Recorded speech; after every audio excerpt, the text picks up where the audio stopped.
Salam.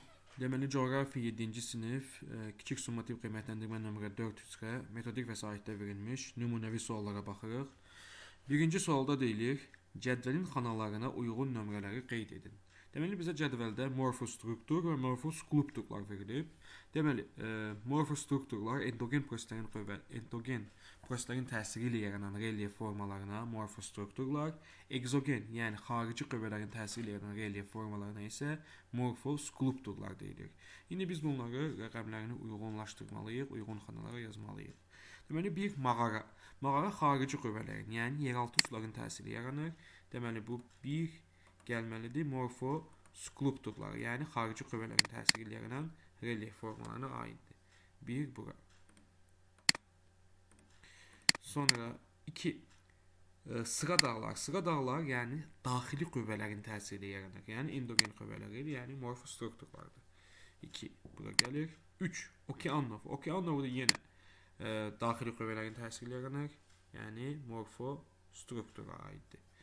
4. Moren təpələri. Moren təpələri buzlaqların təsiri ilə yaranan relyef formalardır. Yəni morfoskulpturlardır. Xarici qüvvələrin təsiri ilə yaranır. Vulkan krateri yerin daxilində baş verən proseslərlə yaranır. 5. Morfostrukturlara aiddir. Barxan küləklərin təsiri ilə yaranır. Yəni morfoskulpturdur. Orta okean dağ silsilələri daxili qüvvələrin təsiri ilə yaranır. Sirklər isə yenə buzlaqların təsiri ilə yaranan relyef formalarıdır. Yəni morfoskulptura aiddir. Yəni 2, 3, 5, 7, 1, 4, 6, 8 formasında olmalıdır bu sualın cavabı. Sonra bizə deyir ki, cümlələri tamamlayın. Deməli, bizə cümlələr verilib, həmin cümləni tamamlamaq lazımdır.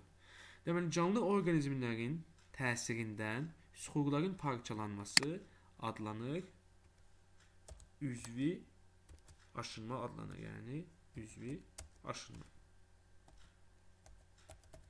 Bura gəlməlidir, üzvi aşınma. Sonra süxurların istidən genişlənməsi və soyuqdan sıxılması nəticəsində fiziki aşınma baş verir. Deməli, fiziki aşınma olmalıdır.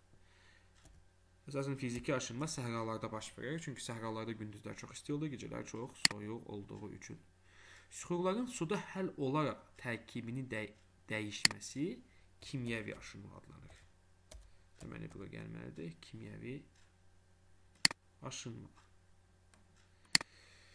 Deməli, bu oldu ikinci sual. Üçüncü suala baxaq. Kontur xəritədə rəqəmlərlə uyğun gələn dağları müəyyən edin. Deməli, bizə rəqəmlər verilib, həmin rəqəmlə uyğun gələn dağları biz müəyyənləşdirməliyik. Deməli, bir Şimali Amerikada yerləşən Kordilyer dağlarıdır. Deməli, Kordilyerə uyğun gəlir.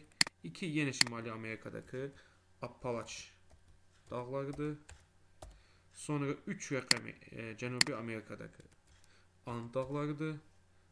4. Alp dağlarına uyğun gəlir. Fransa ərazisi. 5. Skandinaviya ərazisidir. Skandinaviya dağlarıdır. Sonra 6 rəqəmi Rusiyanın, Avropanın və Asiya sərhədində yerləşir. Yəni Ural dağları olmalıdır.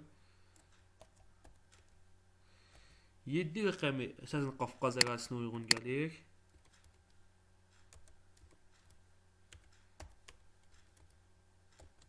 8 Himalay dağlarıdır.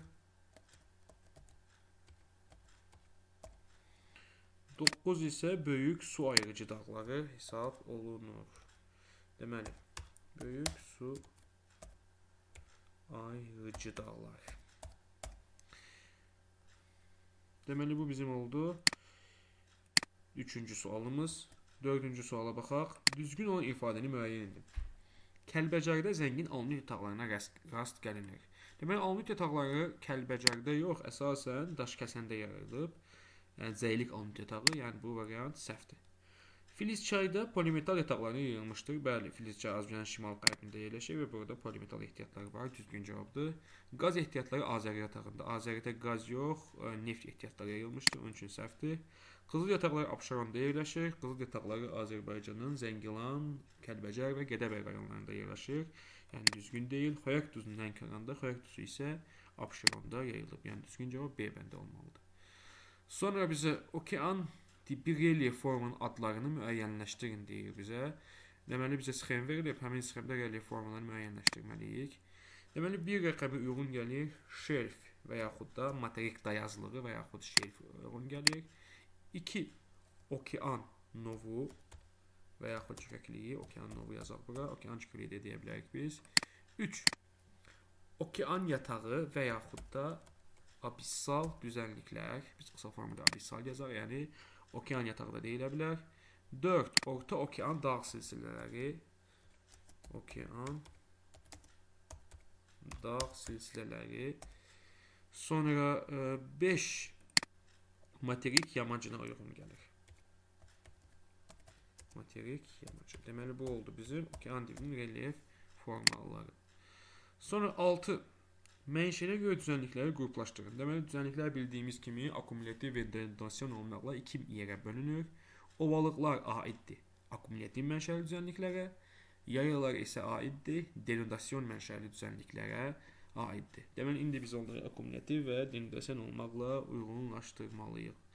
Deməli, bir rəqəmi bizə Amazon verilib. Amazon bildiyimiz kimi Cənubi Amerikada yerləşən ovallıqdır. Ovalıq olduğu üçün akkumulyativdir. 2 dekan yaylası. Yaylası isə aiddir denudasiyon.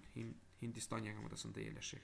Mississippi ovalığı yenə akkumulyativdir. 3 4 Qərbi Sibir ovalığı 4 də yenə akkumulyativə aiddir.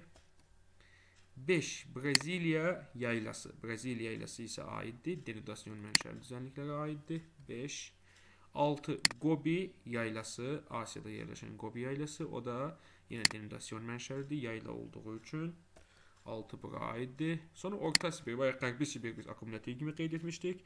Orta Sibir isə denudasiyon mənşəli yayladır. Qərbi Sibir ovalıqdır, Orta Sibir isə yayladır. 7-ni deməli biz buraya qeyd edirik. Sonra 8 Xəzəryanı ovalıq, dəniz səviyyəsindən aşağıda yerləşən ovalıqdır. Xəzəryanı ovalıq. Ümumiyyətlə Xəzəryanı ovalıq və Kürazov 2 dənə ovalığımız var ki, dəniz səviyyəsindən aşağıda yerləşir. Deməli, Xəzəryanı ovalıq. Deməli, akkumulyativ düzənliklərə 1, 3, 4, 8, yəni Amazon, Mississippi, Qərbi Sibir və Xəzəryana aid oldu. Denudasiyon mənşəli düzənliklərə isə Dekan, Brezilya, Gobi və Orta Sibir yaylaları aid etdik biz. Sonra 7-ci suala baxaq. Uyğunluğu xətlərlə müəyyən edin deyir bizə, yəni xət çəkmək lazımdır. Deməli, Bazar düzü zirvəsi Azərbaycanın ən hündürdə yerləşən zirvəsidir. Böyük Qafqaz dağlarının Baş Qafqaz silsiləsində yerləşir. Yəni, Bazar düzü hündürlüyü 4466 metrə bərabərdir. Sonra Böyük Kirs dağı Qarabağ silsiləsində yerləşir. Hündürlüyü 2725 metrə bərabərdir. Gəmiş dağ isə Murovdağ silsiləsində yerləşir. Hündürlüyü 3724 metrə bərabərdir. Sonra Dəli dağ Qarabağ vulkanik yaylasında yerləşir. Hündürlüyü 3616 metrə bərabərdir. Qapıcıq zirvəsi isə Naxçıvanda Zəngəzur silsiləsində yerləşən Kiçik Qafqazın ən hündür zirvəsidir. Hündürlüyü isə 3904 metrə bərabərdir. Deməli, bu bizim üçün oldu. Coğrafiya 7-ci sinif kiçik summativ qiymətləndirmə nömrə 4 üçün nümunəvi suallar.